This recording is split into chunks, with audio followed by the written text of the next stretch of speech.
Hello students, welcome to all of you. जैसे कि हम सभी ने प्रकरण 2 यूरोप और भारत की शुरुआत की थी, तो आज हम उसे कंटिन्यूटी में देखेंगे। इसके पहले हम अध्ययन कर चुके हैं कि पुनर्जागरण का क्या अर्थ होता है।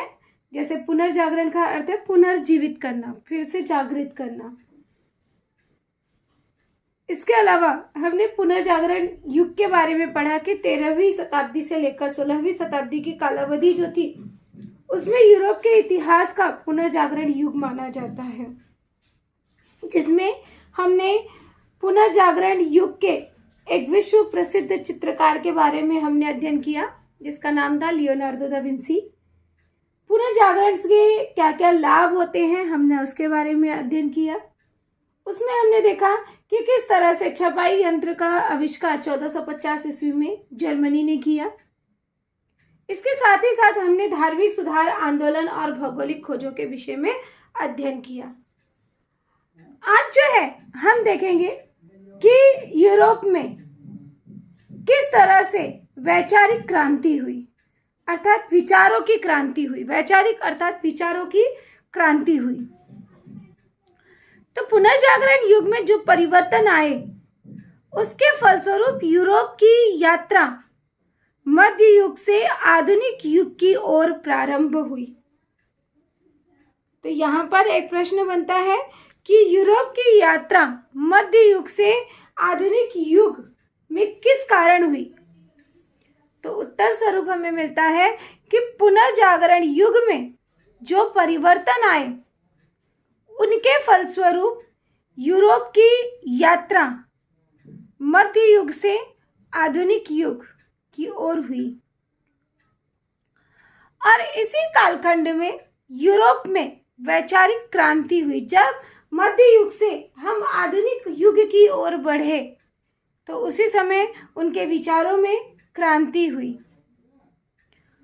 पूर्ववर्ती अज्ञान और अंधश्रद्धा में से समाज मुक्त होने लगा, अर्थात जो पहले लोगों में अज्ञानता थी, जो उनमें अंधश्रद्धा थी, वह पूरी तरह से खत्म होने लगी। क्योंकि पुनर्जागरण काल में लोग जो है, समाज के लोग जो है, समाज पूरा अंधविश्वास और अज्ञानता से घिरा हुआ था। प्रस्थापित रूढ़ियों और मान्यताओं तथा घटित घटनाओं की ओर वैज्ञानिक और विश्लेषणात्मक दृष्टि से देखा जाने लगा। लोग जो है उसका विश्लेषण करने लगे, अर्थात उसके बारे में समझने का प्रयास करने लगे कि कोई घटना घटित क्यों हुई है, उसके पीछे क्या कारण है। लोगों का दृष्टिकोण परिवर्तित होने लगा और इस समग्र परिवर्तन को वैचारिक क्रांति कहा जाता है। अब यहाँ पे एक प्रश्न बनता है कि वैचारिक क्रांति किसे कहते हैं। तो उत्तर स्वरूप हमें मिलता है कि प्रस्थापित रूढ़ियों और मान्यताओं तथा घटित घटनाओं की ओर वैज्ञानिक और विश्लेषणात्मक दृष्टिकोण से देखने की प्रक्रिया को या देखने के परिवर्तन को वैचारिक क्रांति कहा जाता है। इस वैचारिक क्रांति द्वारा यूरोप में विज्ञान के क्षेत्र में अनुसंधान एवं आविष्कार को प्रोत्साहन मिला, अर्थात नए नए यहाँ पर खोज किए जाने लगे। तो यहाँ पर एक प्रश्न बनता है कि यूरोप में वैचारिक क्रांति का क्या प्रभाव दिखाई दिया। तो यूरोप में वैचारिक क्रांति द्वारा विज्ञान के क्षेत्र में अनुसंधान हुए, अर्थात नई नई खोज हुए, आविष्कार हुए और इसको प्रोत्साहन मिला। तो इस तरह से जब भी आपको इस तरह से पूछा जाता है कि यूरोप में वैचारिक क्रांति पर टिप्पणी लिखो या यूरोप में वैचारिक क्रांति किस प्रकार हुई, तो यहाँ पर ये 4 पॉइंट्स बताने बहुत ही ज़रूरी है कि पुनर्जागरण काल के बदलाव के कारण समाज जो है यहाँ पर अंधविश्वास और अज्ञान से घेरे से बाहर आने लगा। दूसरा, रूढ़ि और परंपराओं को स्वीकार करते समय आलोचनात्मक दृष्टिकोण अपनाया जाने लगा।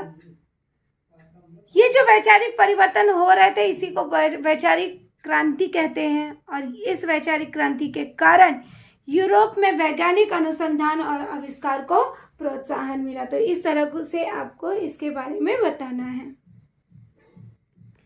अब इसी कड़ी में हम आगे देखते हैं कि किस तरह से पुनर्जागरण युग में, पुनर्जागरण काल में राजनीतिक क्षेत्र में क्या क्रांति आई। तो आधुनिक युग के, जब आधुनिक युग की शुरुआत हुई तो आधुनिक युग के प्रारंभिक चरण में यूरोप में अनेक राजनीतिक परिवर्तन हुए, जिसमें से 18वीं तथा 19वीं शताब्दी में कई क्रांतिकारी घटनाएं घटित हुई। अतः इस युग को क्रांति युग के रूप में जाना जाता है। तो यहाँ पे एक प्रश्न बनता है कि क्रांति युग के नाम से किसे जाना जाता है। तो उत्तर स्वरूप हमें मिलता है कि आधुनिक युग के प्रारंभिक चरण में यूरोप में अनेक राजनीतिक परिवर्तन हुए। 18वीं और 19वीं शताब्दी में कई क्रांतिकारी घटनाएं घटित हुई और अतः यह युग क्रांति युग के नाम से जाना जाता है। इस कालखंड में इंग्लैंड में संसदीय लोकतंत्र का विकास हुआ। अब यहाँ पे खाली स्थान के लिए आता है कि आधुनिक कालखंड में खाली स्थान में संसदीय लोकतंत्र का विकास हुआ। तो इंग्लैंड में या आधुनिक युग में इंग्लैंड में किसका विकास हुआ। तो यहाँ पे संसदीय लोकतंत्र का विकास हुआ, जिसमें लोकतंत्र अर्थात लोगों का तंत्र, लोगों द्वारा लोगों के लिए लोगों के हित में चलाई गई जो सरकार होती है उसे कहते हैं लोकतंत्र। कैबिनेट प्रणाली के स्वरूप में बदलाव आया। जो मंत्रिमंडल के लोग थे उस प्रणाली में भी बदलाव दिखाई दिया और इस तरह से 1689 ईस्वी के बिल ऑफ राइट के कारण राजा के अधिकार संकुचित हो गए। पहले जैसे कि राजा जो है वह प्रमुख होता था, किंतु यहाँ पर और राजा ही सर्वे सर्वा होता था, सब कुछ होता था। किंतु जब 1889 का बिल ऑफ राइट पारित हुआ तो उस समय यहाँ पर राजा के अधिकार जो है वह कम कर दिए गए और संसद की प्रभुत्वता स्थापित की गई। वहां पर संसद की स्थापना की गई। पहले जो था राजा का अधिकार होता था, किंतु उसके बाद यहाँ पर संसदीय प्रणाली जो है वह लागू की गई। जैसे संसद में लोकसभा और राज्यसभा होते हैं तो उसी तरह से यहाँ पर संसद की प्रणाली स्थापित की गई जो अब आप देख रहे हो। तो इसका कारण यही है कि 1889 में जो बिल पारित किया गया उसी में यहाँ पर संसद को प्रमुखता दी गई। अभी यहाँ पे प्रश्न बनता है कि खाली स्थान ईस्वी के बिल ऑफ राइट के कारण राजा के अधिकार संकुचित हुए। तो 1889 ईस्वी के बिल ऑफ राइट के कारण। अब यहाँ पर एक प्रश्न इस तरह से भी बन सकता है कि किस कारण से राजा के अधिकार संकुचित हुए। तो 1889 ईस्वी के बिल ऑफ राइट के कारण राजा के अधिकार संकुचित हुए। अब इसी कड़ी में हम देखते हैं आगे अमेरिका का स्वतंत्रता युद्ध, कि अमेरिका में स्वतंत्रता के लिए किस प्रकार से युद्ध किए गए, उसके पीछे क्या प्रमुख कारण था। तो यूरोप में जो क्रांतिकारी गतिविधियां घटित हुई उनकी पृष्ठभूमि में अमेरिका के स्वतंत्रता युद्ध का भी विचार करना आवश्यक है। जैसे मैंने बताया कि यूरोप में अनेक क्रांतिकारी घटनाएं घटित की गई और यहाँ पे राजा के अधिकार जो है वह संकुचित कर दिए गए, कम कर दिए गए। तो उसी कड़ी में यहाँ पर अमेरिका के बारे में भी अध्ययन करना आवश्यक है। अमेरिका महाद्वीप की खोज होने के पश्चात यूरोप के देशों का ध्यान इस महाद्वीप की ओर आकर्षित हुआ।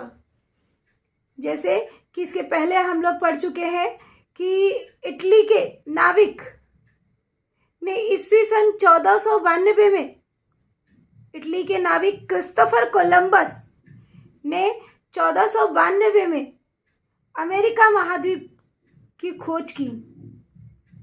तो जब अमेरिका महाद्वीप की खोज हो गई तो इसके पश्चात यूरोप के जो देश थे, यूरोप के सभी देशों का ध्यान इस महाद्वीप की ओर भी आकर्षित हुआ।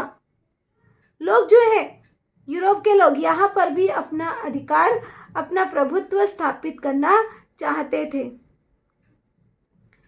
साम्राज्यवादी यूरोप देशों ने अमेरिका महाद्वीप के विविध प्रदेशों को अपने नियंत्रण में कर लिया और यहाँ अपने उपनिवेश स्थापित कर लिए। अब यहाँ पर जो साम्राज्यवादी देश थे, अब साम्राज्यवाद का क्या अर्थ होता है कि जैसे जो राज्य अपने राज्य की भौगोलिक सीमा के पार के भूभाग पर अपनी सत्ता स्थापित करता है, उसे साम्राज्यवाद कहते हैं। जैसे भारत जो है वह दूसरे देश में जाकर, दूसरे क्षेत्र में जाकर अगर कब्जा करता है तो वह भारत का साम्राज्यवाद करता है। तो पहले लोग जो है इसी तरह से अपने क्षेत्र को छोड़कर वह दूसरे क्षेत्रों पर अपना अधिकार स्थापित करते थे। तो इसी प्रक्रिया को साम्राज्यवाद कहते हैं। और यह जो है सैनिकी दृष्टि से बलवान यूरोपीय राष्ट्रों की साम्राज्यवादी